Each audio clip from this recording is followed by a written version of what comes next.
네, 1차 시험에 합격한 우리 예비 후배님들 반갑습니다. 저는 대치동 스카이 입시교육에서 지금 직영으로 운영하고 있는 스카이 진학교육 그 사관 전략팀장을 맡고 있는 명권재 선생님입니다. 여기 이력에서도 알 수 있지만 저는 육사 70기를 졸업해서 여러분들의 진학을 지도하기 위해 이 자리에 섰습니다. 그래서 여러분들한테 제가 예비 후배라고 지칭을 하게 된 거고요.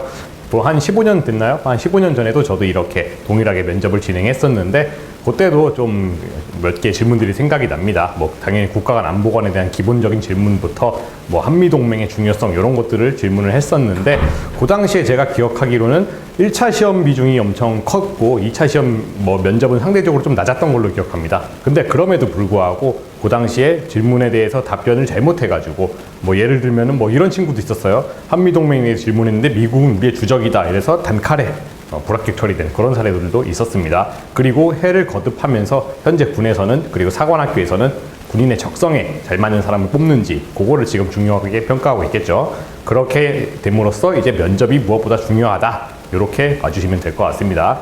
그래서 여기 나와 계신 군 출신 여러 전문가 선생님들께서 여러분들이 그렇게 답변을 잘 할 수 있도록 그렇게 전문가처럼 할 수 있도록 만들어 드리려고 합니다. 자, 크게 세 가지 분야로 한번 구분해서 하려고 합니다. 뭐 여러분들이 썼던 지원 동기서 요걸 바탕으로 이제 면접관들이 개별적으로 질문을 하겠죠. 요걸 어떻게 잘 질문을 대답해야 되는지 그걸 볼 거고요. 그리고 모든 질문의 근간이 되는 이제 국가 간 안보관이 올바르게 제대로 심어져 있는지 요거를 이제 개발하기 위해서 이제 담당하게 될 거고, 마지막으로는 뭐 시사 안보 요거에 관련해서 어떻게 생각하는지 이런 것들을 한번 고민을 해보는 시간을 가질 겁니다. 여기 계신 세 분의 전문가 선생님과 함께 그렇게 세 개 분야를 맡아서 진행한다 이렇게 보시면 될 것 같고요. 자, 저 같은 경우에는 뭐 이력 설명할 때도 나와 있겠지만 뭐 정훈 장교로서 이제 10년 동안 군 생활을 했습니다. 그래서 국가관 안보관에 대해서 장병들을 대상으로 교육을 했던 것만큼 그 분야에 있어서는 매우 전문가고 자신이 있다라고 여러분들께 말씀을 드리고 싶습니다. 자, 뭐 개강은 8월 17일부터 하는 거고 일정을 한번 보시면 될 것 같습니다. 보니까 육사에서 공사 국간사별 사관학교별로 10년 동안의 기출문제가 어떻게 나왔는지 답변을 어떻게 했는지 요거를 심층적으로 보게 될 거니까 지금 학원에서 갖고 있는 다양한 데이터베이스를 바탕으로 준비를 하시면 그렇게 될 것 같습니다. 그리고 시뮬레이션 또한 하게 되겠고 추석에도 여러분들이 면접을 원활하게 보기 위해서 추석 특강도 진행을 하고 있습니다. 자, 요렇게 세 분이서 하게 될 거고, 뭐 저와 같이 함께 하실 두 분은 이제 전현욱 해군 대위님 해사를 68기로 졸업하셨고, 박경혜 공군소령님은 공사를 49기로 졸업하신 여생도 1기 분이십니다. 자, 크게 8단계로 구분해서 한번 그렇게 면접을 준비하게 될 건데요. 기본적으로 뭐 군의 역할이나 역사부터 시작해가지고 그동안 평소에 생각해보지 않았던 뭐 방산산업이나 군의 전문화 방향이나 이런 것까지 심도 있게 한번 준비를 해보려고 합니다. 단계별로 1대1 기본 소양형은 뭐 여러분들이 지원 동기가 뭔지, 봉사활동이나 뭐 동아리 활동을 어떻게 하면서 사관학교에 준비하게 되었는지 이런 것들을 좀 더 심층적으로 좀 다루게 될 거고요. 군임순환형에서는 요리 토의식으로 이제 주제를 좀 준비하면서 어떻게 논리적으로 말을 하게 될 건지, 이슈별로 어떤 생각을 찬성과 반대의 입장을 정리해서 논리적으로 전개를 해나갈 건지 요거를 보시면 될 것 같습니다. 자, 이제 육군 사관학교 한번 면접을 간단하게 한번 보겠습니다. 뭐 해사, 공사, 국간사도 물론 면접 전형이 있지만 기본적으로 뭐 면접을 준비하는 그런 틀은 학교별로 공통적이기 때문에 육사를 좀 더 대표적으로 예시를 들어서 몇 개만 설명을 해주고 나중에 나올 해사, 공사, 국간사 같은 경우에는 좀 특징적인 부분만 설명을 드리는 식으로 가겠습니다. 저는 아까 전에 설명드렸다시피 소대장부터 시작해서 정훈장교로 군생활을 했고, 전역 직전에는 이제 국방부에서 육군 공보장교로서 기자들 대상으로 군의 역할과 그런 것들을 대변하는 역할을 했었습니다. 자, 그리고 저와 같이 면접을 같이 진행해 주실 주정대령님은 주요 지휘관직위를 역임하시고 예비역 대령으로 이제 예편을 하셨습니다. 그만 저보다도 더 군에 더 몸남았던 시간이 더 많으시고 전문가 자질이 충분하신 만큼 믿고 따라와 주시면 될 것 같습니다. 실제로 저번 작년도에는 이제 주정대령님께서 이렇게 면접을 진행해 주신 이런 사진들을 볼 수 있습니다. 자, 육사 2차 시험을 간단하게 한번 보면은, 자, 면접 시험을 7개 분야로 나눠서 본다. MMI라고 해가지고 멀티플 미니 인터뷰라고 해서 각 독립된 장소마다 이렇게 질문을 하게 될 겁니다. 뭐 구술 면접 학교 생활 어떻게 했는지, 학교 생활 어떻게 할 건지, 그리고 자기소개, 뭐 지원 동기서를 바탕으로 자기소개를 어떻게 하는지 이런 것들을 보겠죠. 외적 자세 또한 중요하고요. 자, 체력 검정이 있는데 원래 사관학교는 공통적으로 오래 달리기, 팔굽혀펴기, 윗몸 일으키기 이렇게 3개 종목을 봤지만 육사만 다르게 5개 종목을 보게 됩니다. 특히 여기서 왕복 오래 달리기는 합부를 명확하게 엄격하게 적용하고 있으므로 지금부터 여러분들은 체력 관리도 틈틈이 해주시는 게 좋겠죠. 자, 지원 동기선 여러분들이 썼을 겁니다. 이렇게 지원 동기 간략하게 썼을 거고, 그 다음에 비전, 포부, 가치관에 대해서 썼으니까 요거를 바탕으로 자기소개 때 어떻게 질문에 답변을 해야겠다 이렇게 생각을 하고 준비하는 게 좋겠죠. 자, 2차, 그리고 육사 같은 경우에는 구술 면접이라고 돼 있는데 요거는 신문 사설 같은 게 있습니다. 신문 사설을 바탕으로 뭐 그 해 주요 이슈가 됐던 것들에 대해서 나오겠죠. 작년 같은 경우에는 방산산업에 대해서 어떤 신문 사설이 나왔습니다. 작년 같은 경우에는 뭐 국가적인 차원에서도 대대적으로 홍보를 하기도 했는데 뭐 방산 매출 최고치 찍었다, K방산이 도약했다 이런 식으로 많이 이슈가 되고 있던 상황이었어요. 그 상황에 대해서 이제 신문 사설에 대한 방산 관련 칼럼을 읽고 여러분들의 생각을 어떻게 뭐 전개해 나가는지 요거를 평가했던 작년 사례가 있습니다. 뭐 평가 요소는 한번 쭉 보시면 될 것 같고요. 예, 진행 방식과 평가 요소 또한 이렇게 보시면 될 것 같은데, 자, 이것들은 육사 공식 홈페이지에 있는 내용들입니다. 공식 홈페이지에 있는 내용들이 다 이렇게 돼 있다라는 걸 한 번씩 참고해 보시면 될 것 같아요. 예를 들면은 이렇게 방산에 대한 칼럼이 나왔었죠. 주로 나오는 칼럼이 조선일보 칼럼이 좀 많이 나오긴 하는데, 조선일보의 그 유용원 기자님이라고 군사 전문 기자님이 계십니다. 지금은 이제 국회의원이 되셨는데 그분 칼럼 기사를 많이 준용해서 이렇게 면접을 진행했던 걸로 알고 있습니다. 자, 평가 요소는 이렇게 나와 있고 한번 쭉 홈페이지에서 보시면 될 것 같습니다. 그리고 뭐 예전에 한때 뜨거웠던 이슈였던 BTS 뭐 군대를 가느냐 마느냐 이런 이슈들도 있었는데 정답은 정해진 게 없습니다. 찬성할 수도 있고 반대할 수도 있겠죠. 요거에 대해서 논리적으로 기술하는 능력을 키운다 이렇게 보시면 될 것 같습니다. 자, 육사의 교훈 지인용은 참고해 보시고 요거 또한 사관학교별 개별 면접을 진행하면서 각 학교별로 추구하고 있는 가치관이나 교훈 등은 자연스럽게 녹아들도록 저희들이 준비를 해줄 겁니다. 자, 이제 해군을 한번 보겠습니다. 해군은 우리 전현욱 대위님, 저랑 같은 이제 해군 동기생인데 이분께서 담당을 하게 되실 거고요. 그리고 이런 이력을 갖고 계십니다. 그러니까 대구함에서도 뭐 근무를 하셨고 미해군 그리고 MMA 과정까지도 하신 아주 우수한 교관님이십니다. 자, 그리고 같이 또 진행을 해주실 김희지 중령님께서는 해군의 또 주요 직위를 많이 역임하시고 중령으로 예편을 하셨습니다. 그만큼 해군에 대한 경험이 풍부하신 분인 만큼 전문가의 그 지도를 잘 따라오면 된다 이렇게 생각하시면 될 것 같고요. 실제로 작년도에도 이렇게 해군에 관해서 면접을 진행했던 사진이 있습니다.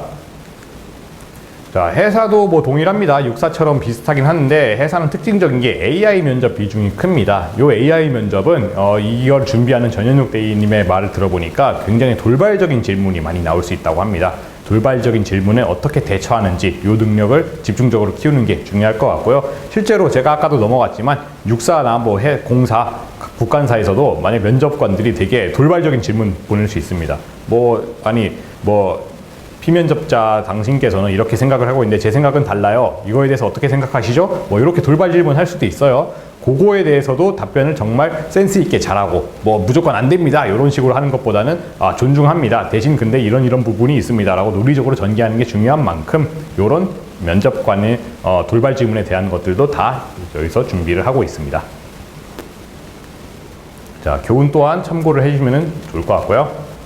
지원 동기 이렇게 썼을 텐데 특이사항으로는 뭐 해군 같은 경우에는 지원 동기 쓸 때 이제 성장 배경과 가치관을 좀 중점적으로 기술하게 돼 있죠. 자, 해군은 군의 특성을 한번 봤을 때 실전 경험이 매우 풍부한 군입니다. 연평해전 그런 것들을 보시면 알 수 있겠지만 주로 작전 중에 순직하신 전사하신 분들도 많고요. 그래서 어려웠던 역경 순간을 얼마나 잘 극복했는지 요거를 매우 중요시하게 여겨서 평가를 하는 것 같습니다. 여기에 좀 힘을 실어서 준비하는 게 좋겠죠.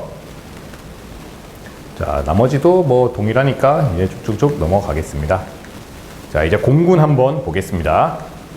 공군 같은 경우에는 이제 박경혜 소령님께서 담당을 하실 텐데, 요렇게 이력을 갖고 계십니다. 이력 보시면 알겠지만 교관 경험도 매우 풍부하시고요. 그리고 공군사관학교에서 실제로 교육학 계획을 작성하신 그런 분인 만큼 공사 입시에 있어서는 아주 전문가다, 이렇게 보시면 될 것 같습니다. 그리고 같이 이제 진행을 해주실 최관석 대령님께서는 공군사관학교 출신이시고 또한 공군사관학교에서 생도들 대상으로 체육학을 가르쳤던 교수님이셨습니다. 그래가지고 이분 또한 공사 입시에 대해서는 아주 전문가시니까 믿고 따라와 주시면 될 것 같아요. 자, 실제로 이렇게 작년에도 최관석 대령님께서 면접을 진행해 주신 그런 상황입니다. 자, 공사 2차 시험도 뭐 크게 다른 육사 회사와 비슷하긴 합니다. 근데 자, 보시면 알겠지만 고교 학교장 추천에서 면접 비중이 650점입니다. 전 4개 사관학교를 통틀어서 면접 비중이 가장 높습니다. 물론 육사도 640점으로 거의 뭐 뒤지지 않고 다른 학교들도 마찬가지긴 하지만 공사는 이제 조종사의 적성이나 가치관 등을 무엇보다 중요시하게 평가하기 때문에 이 면접을 얼마나 비중 있게 잘 준비하느냐, 이게 합격의 당락을 좌우한다 보시면 될 것 같고요. 예, 신체 검사 또한 중요하겠죠. 아무래도 높은 압력을 견디는 전투기를 운영할 수 있는 신체가 되어야 되니까 요거 또한 잘 준비를 해야 될 것 같습니다. 사실 신체 검사는 뭐 준비를 한다기보다는 만들어져 있는 상태에서 잘 컨디션 관리만 해주시면 된다, 이렇게 보시면 될 것 같습니다. 자, 지원 동기서도 뭐 특별한 건 없습니다. 다 뭐 사관학교 공통으로 이렇게 쓰면 되는 것 같고요. 예. 자, 이제 국군 간호사관학교 한번 보겠습니다. 국간사 같은 경우에는 여기 육군, 해군, 공군 출신의 이제 전문가 선생님께서 같이 도와주실 겁니다. 실제로 국간사 같은 경우에는 여러분들도 아시겠지만 졸업을 하고 난 다음에 각각 육군과 해군, 공군으로 나눠져 가지고 그 군에서 간호장교 임무를 수행하기 때문에 공통적으로 군에 잘 맞는 사람인지 요걸 평가하는 게 매우 중요하다라고 보시면 될 것 같고요. 자, 국간사 2차 면접도 이렇게 동일합니다. 쭉쭉 있는데 뭐 공식 홈페이지 보니까 국간사 같은 경우에는 블라인드로 면접 보는 걸 되게 중시하더라고요. 뭐 출신 학교나 뭐 나 군에 좀 아는 사람이 있다, 이런 거를 어필하면 절대 안 된다, 요거를 많이 강조하고 있으니까 참고하시고 준비를 해야 될 것 같습니다. 지원 동기서도 특별하게는 다를 건 없는데 마지막 게 조금 다릅니다. 공동체 관련 경험에 대해서 국간사는 조금 중시하면서 기술하게 되어 있습니다. 이거를 왜 한번 평가할까 생각을 해보면은 국간사는 비중 특성상 여생도의 비율이 많습니다. 한 80, 90% 정도는 되겠죠. 여생도가 많고, 그리고 여자는 기본적으로 대한민국에서 병역의 의무가 없어요. 그럼에도 불구하고 단체 생활을 하면서 군에 복무하고 싶다는 그 의지가 뭔지, 그런 것들을 평가하고 심사하기 위해서 이렇게 공동체 관련 경험을 좀 작성하게 한 듯 싶습니다. 그래서 요거 또한 면접 준비하면서 중요시하게 다룰 요소입니다. 자, 그리고 나머지도 뭐 2차 면접 쭉쭉쭉 보면 되는데, 여기서도 뭐 구술 면접 주의사항 보시면 알겠지만 블라인드 면접에 대해서 강조를 하고 있죠. 이런 거 유의해서 준비를 해야 된다라고 하시면 될 것 같고요. 자, 그리고 실제로 작년 같은 경우에는 면접 이제 보기 전에 현충원이나 그리고 뭐 전쟁기념관 이런 데 같은 데를 돌아다니면서 조금 정신을 가다듬는 그런 시간을 가졌습니다. 실제로 갔다 오고 나서 학생들의 눈빛이 달라져 가지고 면접을 잘 응시할 수 있는 좋은 계기가 되었고요. 올해도 이렇게 각각 장소에 가도록 다 계획 중입니다. 자, 이상으로 한번 면접에 대해서, 면접 강의에 대해서 한번 기본적인 개괄 설명을 한번 드렸고요. 뭐 여기 전문가 선생님들이 실전 시뮬레이션 돌리면서 잘 여러분들을 지도해 주실 테니 여러분들 믿고 따라와 주시면 될 것 같습니다. 실제로 저도 그랬지만 1차 시험을 보고 나면은 이제 사관학교에 대한 마음가짐이 조금 남달라집니다. 그 전까지는 별 생각이 없다가 정말 수능 공부에만 올인을 하다가 이제 합격을 하고 나면은 정말 내가 생각도가 될 수 있겠구나라는 그런 마음가짐이 생기거든요. 그럴 때일수록 면접을 얼마나 잘 준비하고 논리적으로 잘 준비하느냐, 이게 여러분들 합격의 당락을 좌우하므로 여러분들은 가고 싶다라는 마음가짐 그 하나만 가지고 여기 학원에 들어오시면 될 것 같습니다. 감사합니다.